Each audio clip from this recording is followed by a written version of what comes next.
Thanks, everybody. Thank you so much.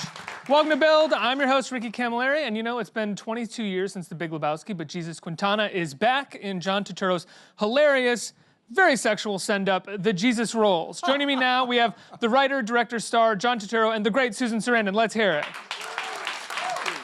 And your dog, Benny? And Benny.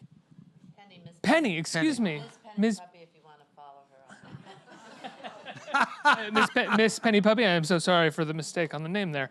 John, you know, like we said, it's been 22 years, and this is in no way The Big Lebowski. It's very different. I think it's a completely different kind of film. You're a different filmmaker, though I'm sure you learned a lot over the course of your career from working with the Coens so much.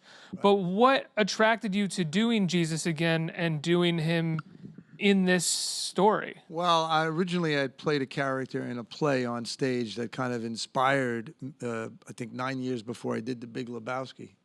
And so I kind of knew there was more to this kind of character than I got a chance to do in The Big Lebowski, and it became so popular, and people kept asking to see more of it, and then Joel and Ethan and I talked about different scenarios, and then I rewatched this old French movie, Going Places, or Les Valseuses, it's the name of it, by Bertrand Blier, and then I read the book, and then I thought, oh, maybe it could be something interesting, like an irreverent road movie about classic underachievers, and I wasn't sure if I was going to put that character in it or not, but I was kind of interested in that idea. And then when I tried that, it worked, and Joel and Ethan thought it was a really good idea because, you know, it's about unambitious characters in some ways, and it would be sort of an appropriate thing to explore the other aspects of his personality. It's also sort of about opening up our idea of him. I mean, in The Big Lebowski, he is one idea, and that is that he is this extremely flamboyant, eccentric bowler who also happens to possibly be a pedophile. Right. Whereas in this, you kind of, it seems like you want to blow that up and actually explore his sexuality. Right. Well, I kind of put the pedophile thing to rest, or, you know, at least in his mind, you know, that it was a frame-up. I mean, it's a comedy, you know, so, but I'm interested in different kinds of sexuality and what goes on between people, the nuances of it, and how people from different classes or even people from lower classes who are not educated can actually be gentlemen and be interested in the opposite sex. I don't think that's usually explored, and I thought that it reminded me of, I'm a big fan of Don Quixote and Sancho Panza. I have to say, I've always loved that story. So there's an aspect of that, in my mind at least. To Jesus. And his friend Bobby, yes. Right. Yeah, because they're these dreamers and they think they have the answers. They don't have any answers. They try to understand the female characters in the movie. They fail, but they're perplexed, and they keep trying. And I just thought it was something interesting about it, and also how people form a family on the outskirts of society. And I thought that there was something about that's very resonant. Well, they're also lovers, right? I mean, not the two of them, but like as men in general. They're lovers. Yeah, you know? I mean, I'm not. Yeah, I mean, if the film would have been 3 hours, maybe we would have explored even more of that. But yes, they have a kind of fluid sexuality. Yes, which is something that you never see with characters like this. I think that's unfortunate. I mean, I think with the like. I agree. I think it's unfortunate because when you're a young child, you know, usually people do kind of explore different things, and you have both inside of you. You know, you have a masculinity, a femininity, and I think the representation of sex in a lot of American films is really like junior high school. Yeah. And it doesn't interest me, and it doesn't help me as a person understand anything more. The only films that I can think of, I mean, I haven't actually seen the Bertrand Blier Going Places, and I'm not sure where if the sexuality is fluid in that movie. Yes, but it's much more edgy. Much more edgy, yeah. Much Because the more only edgy. thing that I can think of to compare it to is like Fassbender, Love is Colder Than Death, where it's like the sort of criminals are fluid sexually, and that also is what makes them criminals in a way. They're pushed to the outskirts, or even like Areki's Doom Generation, where they can only explore this by being on the outskirts of society. Do you feel like Jesus and his friend and the people that he partners with, because of the way the structures and the confines and the power dynamics of I mean, I society, think you they can't- find they live in the moment. Yeah. And I think to live in the moment is very, I mean, people would like to live in the moment, and we forget to live in the moment, but it's probably kind of impossible to just live in the moment. But some people, do it more than others. And they're, full of curiosity and appetite. And I thought, well, that could make something that would be surprising. And, when we meet Susan's character, everything that happens between them is surprising. And that really comes out of the mind of Blier. The two of you have known each other for quite some time, right? Yes. Yes. How can I ask, like, some of your first films together, right? No? Well, my second film, Susan was in Illuminata, and then she did Romance and Cigarettes. But Right. we also were in The Cradle Will Rock, and we also know each other. I know Tim. I work The with acting Tim. community in New York is pretty small, and I don't know, you feel like you are a family if you've chosen never to leave New York and go to LA if you're in this business, and in a way, don't you think? I mean, and then people that I know, the younger actors that have left LA to come to New York, I think of them as something special that live in Brooklyn. I don't know. Did you never leave New York for LA? No, I was born here. I raised my kids here. I was from Jackson Heights. I moved to New Jersey for a while because I'm the oldest of 9, and we couldn't afford Queens, so we went to Jersey.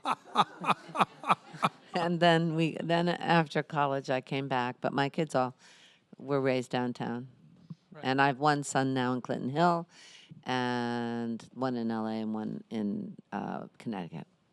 Now, I heard that, or I read that you approached her about the movie a number of years ago, and you didn't think you would ever get the money together for it. Is that true? Sure, that's why I said yes, because no, well, I mean, it's just so wild. You never know with these things. The movies are around for a while, but I, always say yes to John. I mean, I don't care. I just know that it'll be fun. I know that I trust his taste. But it was his problem to find the money. I wasn't involved in that part.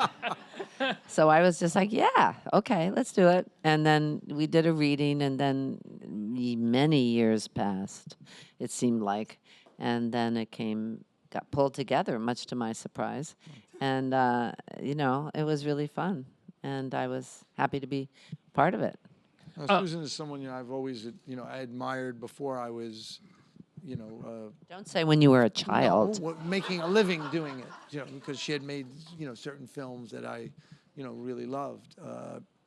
One of them being Atlantic City, Yeah. So, getting to know her and getting to work with her, it's a real pleasure. And I think, I'm not saying because she's here, I think in a short amount of time, she's really fantastic in the movie, what she's able to convey in, 15 minutes of screen time. And it's really like you go, wow, that's kind of a whole little movie in there, So it's a pleasure to work with her. Well, she's this woman who is clearly suffering from some sort of melancholy, a depression of some kind, and while she finds You're just talking about the wig. the That wig looks sad. I think she's just trying to adjust to being on the outside. Right. And, if you're inside for a long time, it's like being off the planet by the time you come out. And also to be with men again, and these guys, quite an introduction to the outside world. But I think she just doesn't have, she's lost any kind of socialization expertise in a way, and she's not very trusted. I mean, you can't go to jail for that long and come out and fit in right away. It's just impossible. And they give her a glimpse of life, in their strange way. And that's a perfect little outing. That's like the most she could ask for at that time. So in a way, I think it's a release when she's with them and what happens later and everything. Do you think, obviously without giving anything away in the film, do you think that that perfect outing, that release is sort of, she sees as the best that it could possibly be, and that's why she does what? Yeah, I think that, you know, it's like, you know, the thing that always stopped me from having an affair if I was in a monogamous relationship was the thought of when the lies start to happen, when things have, you know, when it gets muddied. It's like the ending of Thelma and Louise in a way, because they don't want to go to jail. They don't want to have to go through the trial. They probably won't be listened to. You know, they're in this place that is so perfect between the two of them. You know, then to get into the complications of what happens later. And I think to get into what happens after this moment, you know, in terms of them, Right. you know, what Life starts and complications start that maybe, yeah, the romance has to adapt. It's like trying to get your baby to sleep through the night. So cute when they come out, and then they don't sleep, and you're like, why was I trying to give birth without any drugs? I'm never sleeping again in my life because of this child. Why? Now I'm just praying for that child to go to lose consciousness when I did everything in my power to make sure it was, you know what I mean? It's like it just crashes.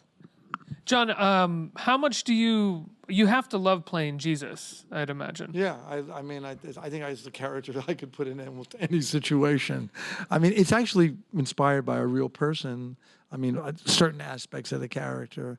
And Well, most of your parts are, I have heard you say, or a lot of your parts are at the very least. sometimes I try to find people that have something in common, but when I was doing the play, I found there was a guy who was an inspiration for it, and he had gotten out of jail, and so it's a character because I think, you know, he pretends to have all the answers, you know, and then almost everything he does, you know, backfires on him.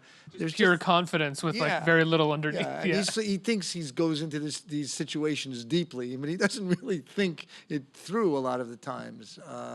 So I just think it's a character that, you know, I could put in any situation. It would be interesting for me. It's just, I don't know, there's something, and people, you know, really loved it when I did it on stage, this kind of version, and then in the movie. So I thought it was worthwhile. But his sweetness is really so unexpected. The fact that he cares so much about these women, you know, for whatever craziness is coming down, you feel like he's really trying to take care of them and give them pleasure and loves them and just loves women in general, you know, just thinks that what was the quote that you told me? Was it your uncle that said about the moon? And that character was so great when you were talking before we had our threesome that you were talking about. What was that? You remember? Just this tradition of loving women. I had read as well about the threesome that that was something that you had to instruct Suzanne on how they normally go. It can be very, you know, it can be confusing. I know the logistics Also, of a some threesome. people don't like to share, so that can be a problem. How is somebody not left out? How does that work exactly? Choreography Is how he does the answer. That's what's always stopped me from having one. I just feel the logistics. I can't really just can't get my head around sorry, it. what is that? Can't figure out how that's going to come down. But I think the film kind of explores the generosity of the powerless, because these people are powerless. So, you know, and when you do a scene like that, basically, you have to kind of do it almost like a dance. What is it like portraying the powerless in a film but not portraying them as victims in any way? So often, I think in narrative, be it TV, be it movies, when we portray the powerless due to class structure or any kind of powerless structure, they are the victims in some way. But I don't see Jesus You ask as a such victim. good questions. I think it's the best one so far. Yeah. Oh. Well, I think that everyone is, you know, you can't generalize people. Everyone is full of complexity, and everyone is the lead in their own life. Mm-hmm. And they want to, you know, they need money, they have sexuality, they have different kinds of hunger and dreams. So that's, if you make them human beings, then they won't be powerless. I mean, unless they allow themselves to do that. You know, they could be losers, but they can be beautiful losers. They don't think of themselves as victims. No, not at all. I mean, they think themselves as almost like, you know, Superhero. yeah, superheroes or like a sex therapist or something like that, because they say, we've gone into the problem deep, and and there's no way to help this person, and of course they don't have the answer, which I think is very truthful. Like in life, a lot of times you search for things, but the idea that you'd be interested in the problem interests me, because I think that makes life interesting. I wonder when you were writing it and when you did a reading, so often when you're working on a script, people tell you to have a save the cat moment, as horrible as a phrase as that is, to make your character as empathetic as possible to the audience, so then you can do whatever you want with the character afterwards. Did you feel like you had to do that in some way? I mean, I find the characters empathetic, but there is no moment early on, and that goes back to the victimization thing where it's like... Well, I think he goes to see his mother at the beginning. He gets out of jail, he steals a car, and what does he do? He goes to see his mother, who's, has her own profession. He's a sex worker. Yeah, she was a sex worker, you know what I mean? And he basically, throws the guy out. I think that there's something empathetic about that. Because this is my mother. Because this is my mother. He introduces his friend to his mother. In such a nonchalant way, though, too. He's not offended by the fact that she... Well, that's what he grew up in. Yeah. I mean, I knew a guy who was a writer. His mother was a stripper. And he used to tell me he used to go and watch his mother, and then when he got old enough, people thought he was his mother's boyfriend, and he said it got very confusing. Yeah, I was going to say, that is very confusing. Yeah. But I mean, people have these experiences too, so, I mean, obviously they're more extreme than the way I grew up, but there's something about that appeals to me. And never it's worth investigating. Right, and within that investigation, never wanting to sort of pity them or show, It's like a result. It's like asking someone to like you. Right. You know what I mean? It's like you have to earn that. If Susan trusts me, I can't tell Susan after all these years, oh, please trust me. That's a sure sign not to trust someone. I was just going to say, the minute anybody says that to me, I go on guard. Me too. Me too. Just trust me. Yeah. Uh-oh. Yeah. How many directors have told you that? All of, like, most? No, not most, but some of them don't talk to you at all. But, I mean, when somebody doesn't want to explore what your problem is and says, just trust me, I know something's up. Yeah, I mean, I don't know you, so how can I trust you? I mean, so... That's a good way to put it, that they don't want to explore what your problem is. That's a good way of, like, stopping the conversation between the actor and the director and being like, do what I say, trust me. Some people don't really like people that much, and they're a director or a writer. They just don't. And there's other people who actually do. I mean, then that includes, and it's extended to the crew and everyone they're working with. But I mean, it's not necessarily that you think you have a right way and their ways. Just trying to understand what's going on and how it serves the bigger picture. I mean, it doesn't even mean that it just is a way of silencing you and just saying, because just going into a project is a Kierkegaardian leap of faith, because as an actor, you have no control over the final, what music they put in, what you're seeing when. I mean, that's why people like to do theater, because you do know what the audience is seeing. So anytime you do a film, in a way, you're taking a leap of faith to begin with. But if someone is then saying, just trust me, because then I don't know what I'm doing. I mean, not that I know how it's going to turn out, but why am I opening my mouth? What am I there for? What do you want from me? Just tell me that. Well, the actor, I am not an actor, but I imagine the actor, before even trusting the director, has to trust themselves. And if they don't feel comfortable, don't understand why they're doing it, and someone's like, trust me, that doesn't take away that feeling from inside of you that you're lying in some way. Well, failure, you can learn a lot from failure. And there are certain people that if you fail with, it's okay. They say, well, that didn't work, but we'll try something else. Other people, you're monitoring yourself because you don't want to fail. But I think failure can be very instructive. And one of the great things about working with this guy is that he creates a set and an experience, and I never studied acting, so I'm not going to talk about process or anything, but a place where you can fail big. And it's okay, where you can try things and do things, and everybody's trying things and doing things, and he rolls with it and then doesn't choose it, but that's okay, because it's the experience of doing it, and he always has the best people, and the last one that I did, just the star-studded Romance and Cigarettes, which is completely off the wall again and is a musical. but the people, there were such great actors in that, and everybody was game. Yeah, I remember we did a rehearsal one day there, and I wanted to do like a musical, but it was like a bedroom musical, like when you put on music in your bedroom and you know, act out your fantasies, or you remember something, or you're traveling to another place, you're articulating your pain or something. And I asked all the actors to do this one acting exercise, to pick a line and then get up in front of everybody and transform the line, do it all different ways, but keep communicating as you do that. And I remember James Gandolfini, bless his heart, he was like, is this an acting game? You know what I mean? And everyone got so tense in the room. But I wanted to do an exercise that would be embarrassing.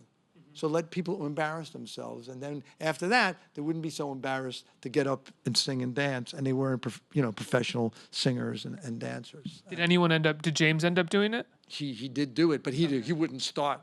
It was the ladies who started. It was the The ladies. word game sounds so threatening. What? The word game. So Acting threatening, game, yeah. so scary. Then Kate Winslet got up and she did one of them, and then then it broke the ice. So yeah. I'm curious, one more question just about acting and working with directors and other directors is this idea of like when you're working with someone who just says, trust me, and isn't having a good dialogue with you as an actor. Do you ever find, though, that at the end of the process or the project that they pulled a good performance out of you and you're like, oh, maybe I didn't like doing that with that person, but they got something out of me. I don't know how that happened. No. Really? No, I mean, what happens is if there's that kind of thing happening, I get angry or tense, and I'm not open. I mean, I have to love everybody I'm working with. If I don't love them, I have to love their hands. I have to love the fact that they're trying to control everything, which makes them so vulnerable. I have to find some way, because you're open from here. I mean, it's the same muscle as loving, really, for me. And when that gets blocked by being angry or feeling like somebody, or seeing someone else mistreated, or then I'm in trouble, because it's very hard for me to relax and open up. And then I just go into my head, and then I'm missing things. So I wouldn't say that pulling a performance out of me in that state is necessary. It might work for the film, depending on the editing, but it wouldn't be a flow kind of performance. It wouldn't be, it's like what happens when you see a director who nitpicks it. I've been in films where a director's talking during the scene saying, now, relax your jaw. Okay, now do. I mean, that's crazy to me. That's just like having another person in the scene that's torturing you. And that poor person being micromanaged never gets to have a flow of whatever the scene's supposed to be. And if you're in the scene with them, the rhythm of the scene is completely off. And then you start getting edited like little pop of things. And I think you can see those films and you're never really inside of what's going on. You're outside watching it, but it only happens here. But when and that's why I like Two Shots so much. And you see those old films you were talking about, Barbara Stanwyck, so much of it happens in Two Shots, because then you see the body language of the people, and the rhythm of it can kind of happen. A medium wide shot, or a wide Or shot? even a two-shot. But Yeah. A two-shot, but something, as opposed to everybody's, I always think that when people say, what's the difference between theater and film as an actor, I always say, it's the difference between masturbation and making love. In film, you're just trying to get one little moment almost by yourself, right? And in theater, you actually have a relationship, for better or worse. Right. You read the audience is reacting, and you have the thrill of having that work, and you can't count on it every night either. But in film, if it's bits and pieces and putting it together, it could work, but it's a whole different thing that doesn't interest me as much. Off camera can help the person when they're alone in front of the camera in a single shot. But I think what Susan just said is really, it's really succinct. You, in the same interview where I read that you gave some tips on what a menage a trois is like. You also had said you also had said I deny that. In the Transformers movies, you were inspired by Michael Bay for your performance. Well, I had to do something. I mean, yeah. No, because if someone's acting crazy right in front of you, you just say, all right, well, no, I'm going to do that, Yeah. But what Susan's saying is if someone micromanages you, the performance can never be surprising. It'll never be surprising. And It's like the difference between paint by numbers and actually painting a. yeah. Is that right? Discovery and not, yeah. Well, painting a picture or painting by numbers, where you're finding the color and putting it in, and I mean, actors do make sometimes, odd faces, this or that, but it's not worth to correct someone because all of a sudden that's what they're thinking about, and they're editing themselves. They're editing their behavior. So if you're making love to someone in bed, if you're thinking, "Wow, how do I look?" Or, but if my attention is on you or on you, then you get something going. If you're aware of the other person, and so, yeah.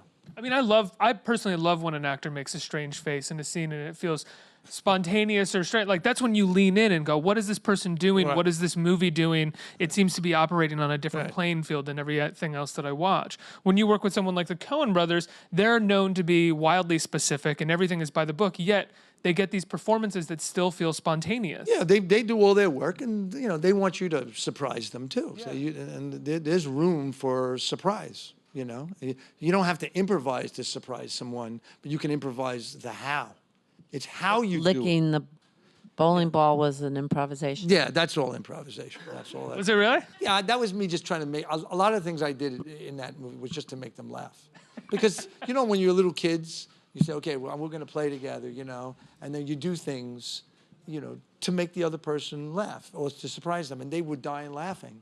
And I was saying, all right, I'm going to go further, and I want to do this, and I want to do that, and they kept letting me do it. So I didn't think they were going to put it all, in the movie. So and then they're really great editors. So your performance is usually better in one of their films.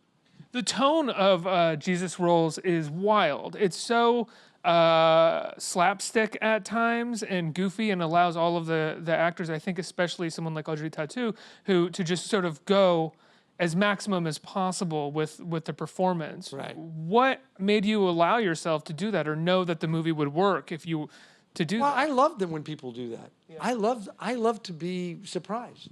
I like to watch a story and go, I've never seen that before. To me, that's exciting, and it's all possible, and people do such crazy things in real life. They'll tell you the story of their life we were talking about at an airport or anywhere. So I love that. I like that in literature. I like it in films, and it's just something that interests me. And I want to be surprised. I don't want to see the same thing over and over and over again. And and Audrey is a really good juggler, and she was, in on the joke, so to speak. I have to go to audience Q&A, but Susan, I want to ask you very briefly about your activism, because I love your work, and I think you've been one of the few people speaking the truth for a number of years, and I think you've withstood a lot of criticism because of it, and maybe some even online abuse at times, and abuse from some of the more powerful people in this country. And I'm wondering if you have felt in any way over the past few years that it has taken a toll, or people have been unable to extricate your activism from your work, if your work has in any way suffered because of the you lending your voice to these campaigns and to this work. Well, it helps to live in New York. So I feel very at home here, and it's politically very different than how LA, for the most part, or my business deals with certain political issues. I mean, everyone's in their bubble, right? Mm-hmm. Being in New York, your bubble involves a lot more people that are different than you are, and it's so diverse. I mean, that's one of the reasons I raised my kids here. Economically, the kinds of families that are here, way ahead of the diversity in other places. So I feel safer here and happier here. And I don't know about work. I always think, that's kind of like worrying if your slip is showing when you're fleeing a burning building. If there's something that, really you're going to feel worse about not using your access, because most of the time it's because I'm being used.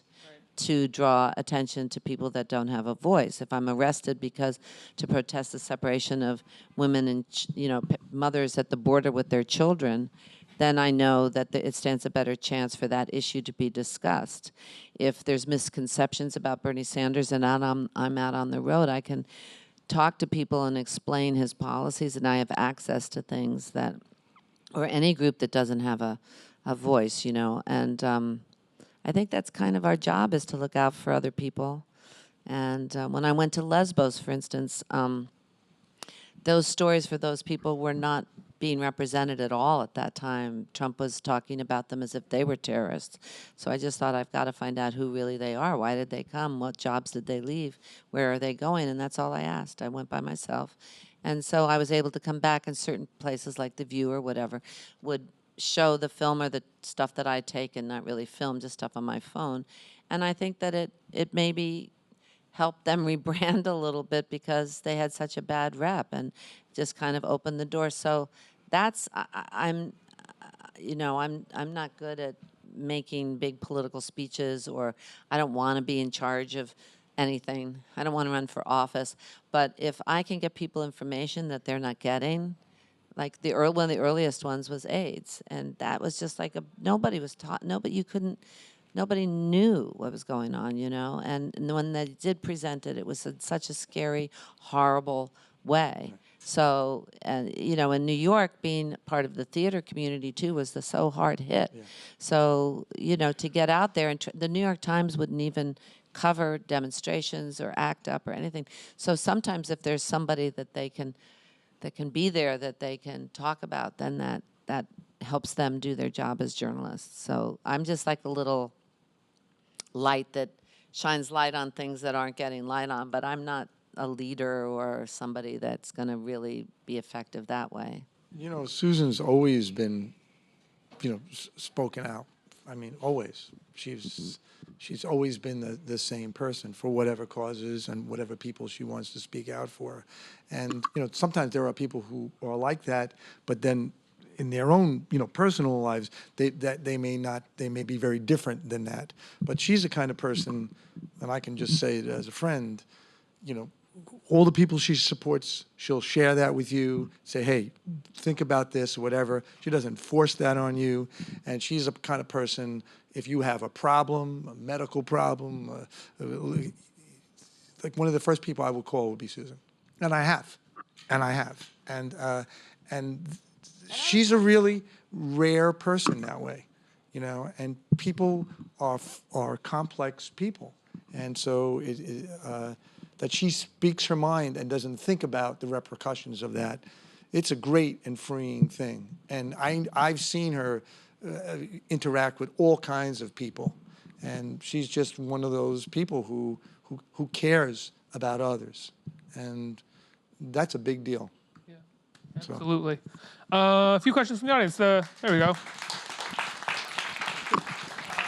The first question is from Jonathan. Where are you, Jonathan? Hi. Over here. Hey, guys. Awesome to meet you.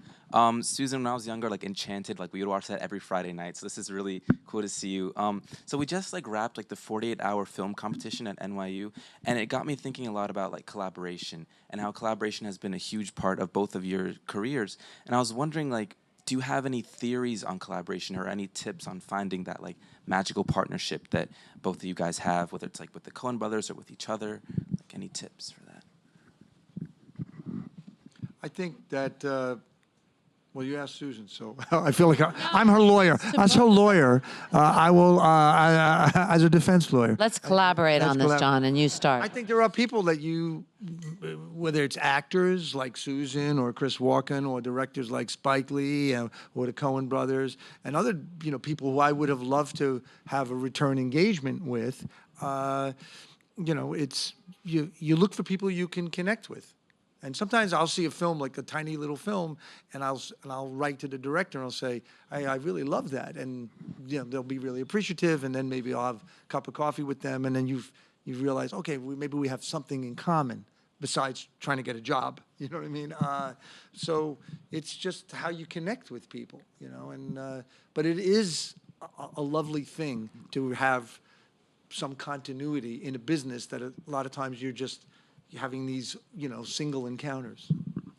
I love having a tribe, and so I wish that I had, I've worked with John more times than I think I would like to repeat sometimes, but it doesn't always happen. And sometimes you do get a chance to repeat with actors or directors. But I think that each thing, what keeps me involved is the collaboration, is how do you, there's no middle ground when you're filming. It's like people are either a pain in the ass or they're very generous. And I'm addicted to that. I like that we're in this together, and it starts at the top down, because if you have a disrespectful director, then people are going to start protecting themselves, and then it disintegrates. But if you have a generous director, if you're having fun and whatever, there's nothing like that. I mean, I think that firefighters, they all eat a meal together every day. Someone has to shop, someone has to cook it. Everybody should do that in their workplace. It'd be so great if you could. I did a documentary about Hedy Lamarr, and it was being edited in my house. Everybody was hanging out, and everybody was eating. That was fabulous. So I'm all for that kind of gathering of people, of collaboration. I think it's the thing that gets me hooked, because certainly there's no security in this business. You never know when you're going to work again. You never. Every day you think you're a has-been. I mean, you never know when you're going to get your next project. And so for me, that is the addictive part of it, is that you never can get it right completely, and that it's the collaboration between people. That is what turns you on to, how great is that, to have everybody building something together and exploring something together. And maybe archaeologists have it, or working with apes or something, I don't know. But, it does exist in our business, and that is, for me, the most important part of it, really. Next question. Because you're so dependent on each other. That's the other thing. You're so dependent on the focus puller. You have to communicate with the, all the different aspects, with the person that's going to do the wardrobe, with everybody is important. It's not just above the line. Everybody's dependent on everybody. And, you see it on stage easier, but it's true in film, too. You need everybody to be in the same head. And when that's clicking, it's the best. Next question's from Rita. Yep. Hey. Hi.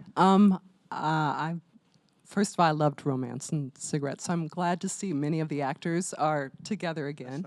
And I also noticed many of the actors are born New Yorkers and have lived in New York. Is there any different vibe on this when you're directing with New Yorkers, as opposed to a different type of an actor from They live at somewhere? home. Everybody shouts, "I'm walking here," all over the set. I mean, I like working with I've worked all over the world, and so you're trying to cast the roles, basically. But New York is like its own little melting pot. So I think people who grow up walking, taking trains together, navigating the sidewalks together, they do have a little something that's interesting. But, I'll cast anyone from anywhere. So. And humor is different. People that grow up in New York have a really good sense of humor. You can't fake a New York sense of humor. And I think it's more chill. It is. I think so. I find certain car cultures, people are much more passive aggressive in their cars, of course. Where would you say the movie, or when would you say that the movie takes place? Who knows? Yeah, it's very. Who knows? Very surreal. My brain doesn't really work that way. In this kind of movie, I felt like, okay, it's almost now. The original movie was in the 70s. I like vintage cars. So I looked at this different books from the 80s. There was a whole style in Williamsburg in the 80s, which these guys had.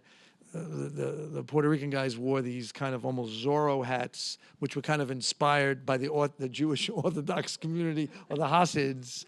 And so I just took a few, elements of that. But I guess it's now, it's now. But it's mostly shot upstate. I mean, we shot Brooklyn, Staten Island, and upstate. And upstate. Yeah.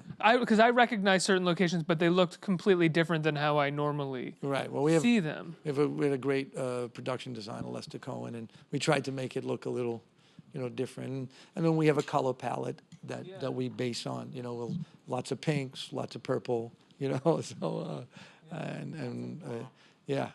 lots of black, and then we try different, looks and things like that. So Sort of make it intentionally look almost a little foreign. it is, yeah. I mean, if you go like upstate to Sing Sing, it seems like you're in another world, over there. But yes, it's almost like a landscape of the mind in some ways, right? So then I think by having it not so cluttered, people can, it allows sort of the sensuality to emerge, when there's too much stuff going on that kind of shuts people down. One more question from Camilla. Hi.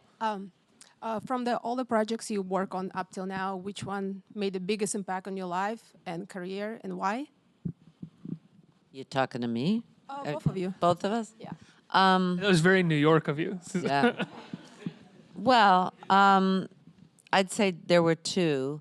I found the book of Dead Man Walking and basically pulled that together. And so that was very gratifying. And having Sister Helen in my life before and since and continuing and everything that meant and collaborating on that with Tim was really special.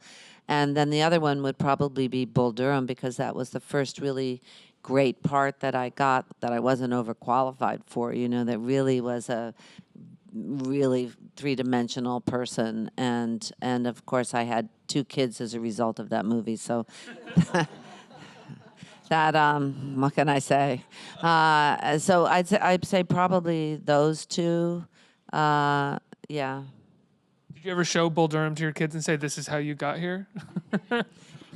My kids do not want to. I mean, they just don't want to think I ever have sex with anyone. Fair, yeah. So they'll say when they saw bits and pieces, there was a thing that was done at Lincoln Center. I was there. He was there. He spoke, and one of my kids was like 9 and the other one was 11 and then my daughter laughed through the whole thing and there wasn't even a nipple showing or anything, but then I looked over at my older son and he was like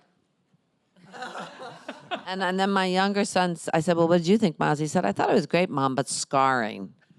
And I think that Your they 9-year-old kind of said that? he was like 8 at the time, and I think that they kind of feel that they feel that way too. They don't want to see me die in anything, and they definitely don't want to see anyone touching me in anything. And I guess that's just the way guys are, sons are. I get it. That's okay. I'm not that way. I'm not that way. Towards my mother, I told you that I encouraged her to do other Oh, things. really? Oh, sure. Sure. They're trying to fix me up all the time, but always with people that are like living in Brazil or, Mom, didn't you see that woman when she went and got the candles for you? I think she's really into you. I'm like, she was just being a good salesperson. Relax. Oh, no. Or they'll sell somebody to me for the longest time, and then I'm like, no, I met him. I'm really not into him. I'm really not into him. And that'll go on for months, but he's this, but he's that. And then finally he says, well, anyway, he's been with a girl for like 5 years. I'm like, why did we do this for the last 2 months? So they're funny. They want me to be with somebody, but they don't want to see anyone. They don't want that part of it. Yeah, well, that's Guys, I love the film. Congratulations, John, on the film. Thank you. I think it's different from The Big Lebowski, but I think it's a wonderful companion piece. Thank you. When can people see The Jesus Rolls? It opens on Friday. This Friday? It opens on Friday. The Jesus Rolls. Everybody give John and Susan another round of applause for being Thank here. you. Thank you. That was great. Thank you.